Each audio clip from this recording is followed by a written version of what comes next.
আমার সন্তান তো একবারে ব্লাইন্ড, সে চোখে দেখে না, কথা বলতে পারে না, হাঁটতেও পারে না, সে শুধু কানে শুনে আর কিচ্ছু করতে পারে না। ছোটবেলা থেকে আমি অনেক কষ্টে তাকে মানুষ করছি।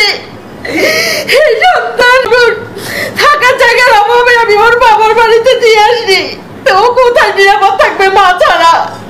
একটা বাচ্চাকে আমি মানুষ করছি ছোটবেলা থেকে, ওর চাওয়া বাবা, ওর খাওয়া দাওয়া কোনো কিছু বলতে পারে না, না পেশাব পায়খানা কোনো কিচ্ছু না। আর শ্বশুর বাড়ি না আছে, আমার নিজের বাড়ি আর স্বামীর বাড়ি, আমার কোনো স্থায়ী ঠিকানা নাই দেখে আমার বাবা তার বাড়িতেই তার ঘরে রেখে আমার দুই সন্তানকে মানুষ করার জন্য দিয়ে গেছে। আর কে ফিরিয়ে দেবে আমার হারানো গহনা আর নিরাপত্তা, আমার সম্মান? কারণ আমার শেষ সম্বল গহনাগুলো তো আমার শ্বশুর বাড়ি থেকে পেয়েছি, স্বামী দিছে, আমার বাবা দিছে।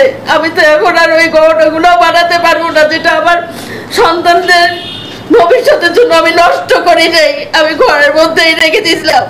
আমার নিরাপত্তারও অভাব বর্তমানে, কারণ আমার যখন তখন তারা ক্ষতি করতে পারে, আমার 3 টুকরা 7 টুকরা করে লাশও গায়েব করতে চায়।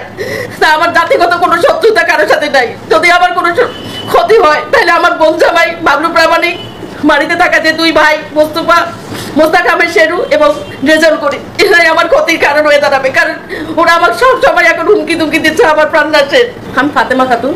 2014 সালে যখন আমার ডিভোর্স হয়, তখন আমার স্থায়ী ঠিকানা আমার বাবার বাড়িতেই হয়। এখন বাবার বাড়িতে আমাকে বিভিন্নভাবে নির্যাতনে আমি শিকার হচ্ছি আমার ভাই বোনদের কাছে। তারা কঙ্কা লড়তে ছিলাম মেডিকেলে, তাতেও তারা ক্ষান্ত হয়নি। তারা উপরন্তু আমার নামে মিথ্যা মামলা দিয়েও আমাকে হয়রানি করার চেষ্টা করছে। আমার বাড়িতে থাকা খুব মুশকিল কাহিনী করে দেয়। মানে আমার 5 ভরি গহনা চুরি করছে, আর জিনিসপত্র ভাঙচুর, লুটতরাজ, এগুলো জিনিস সরাই ফেলছে। থানার পর আমি থানায় এসে আগের অভিযোগ ছিল, সেই অভিযোগ মোতাবেক পুলিশ তাৎক্ষণিক যায়। আবার ওই দিন 10 তারিখেই আমি একটা এজাহার দায়ের করি এই চুরি হওয়ার গহনা নিয়ে।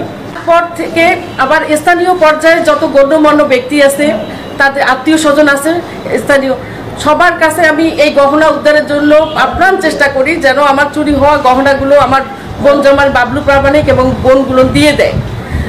তারা প্রথমের দিকে স্বীকার করছিল যে গহনাগুলো তারা চুরি করছে এবং দিয়ে দিবে, কিন্তু এখন দিতে অস্বীকার করতেছে, কারণ ওইটা আমার শেষ সফল। আর আমি এখন উদ্ভস্তের মতো বাইরে ঘুরে বেড়াচ্ছি, কারণ আমার থাকার জায়গা নেই। আমার থাকার জায়গা